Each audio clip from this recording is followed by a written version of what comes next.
Hey, Teddy K here for Best Buy Plugin, and in this video review we take a look at the Kobo Forma. This is Kobo's latest e-reader that sports a bit of a different look for an easier handheld reading experience.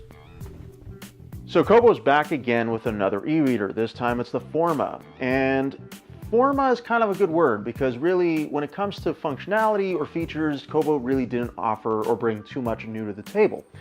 So what it's really about here is about the form factor. It's about the way that you read on it. The most obvious difference is the handle. So this is the piece that's on the side here that makes one-handed reading really, really easy. So whether you're left-handed or you're right-handed, either way, you can just basically read with the Forma with one hand without any real fatigue. At least that was my experience. And it's really the main reason why I liked reading on it so much. I think that, you know, over the years I've realized that I'm very much like a one-handed kind of reader. I'll switch after a while, but the point is that I'm generally not holding it with two hands, and that's really who this is made for. Now, Kobo did add some page turn buttons there, so it's not just a handle. There's a functional purpose to it on top of just holding it so that you can flip pages going back or forth.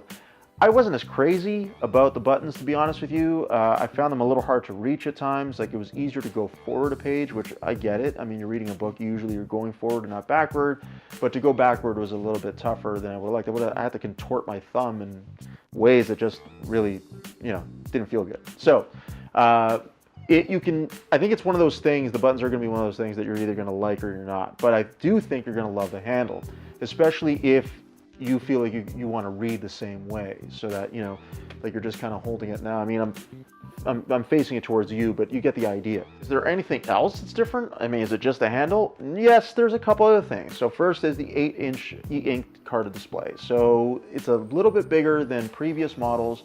Not too much compared to, for example, the Aura 1.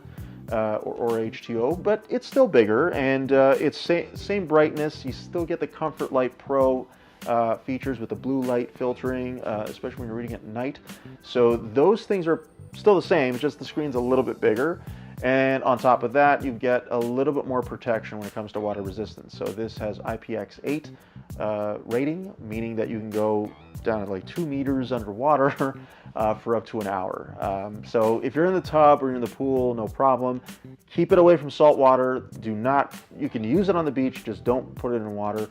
And even if you do use it in the pool or the tub, try and rinse it after and then dry it a little bit, because you don't want the water to kind of stick onto the device. It could be a problem later on. I'm going to briefly touch on a couple other things. So the Pocket and Overdrive integration is very much intact here. So Overdrive, of course, being that feature where you can tie into a public library where you live and borrow books wirelessly that way. You do have to go get a library card in person, so it's not something you can totally do online, but once you get that card, you are good to go. You can then borrow books and read them on the Kobo, and you don't have to worry about returning them. They will be returned automatically. Pocket is cool too. I've always liked this one because you can save articles that you've seen online and then save them so that you can then read them on the Kobo as well. That's not new, it's been there for years, but it's still a very cool feature that I think is nice to have. To pull the trigger on the Forma, you have to really want to read like this. I mean, you know, like with one hand, even in landscape. So like even if you want to do landscape, you could do that, right? Like this or like this. You can lean it against the surface either way and read that way. So there are a number of different ways to read on the Forma, and that's kind of the whole purpose. You're not getting new features, but you are getting new ways to actually engage in the content that you want to read. And that's the whole purpose of buying it. And that's my review of the Kobo Forma. For Best Buy Plugin, I'm Teddy K. Thanks for watching.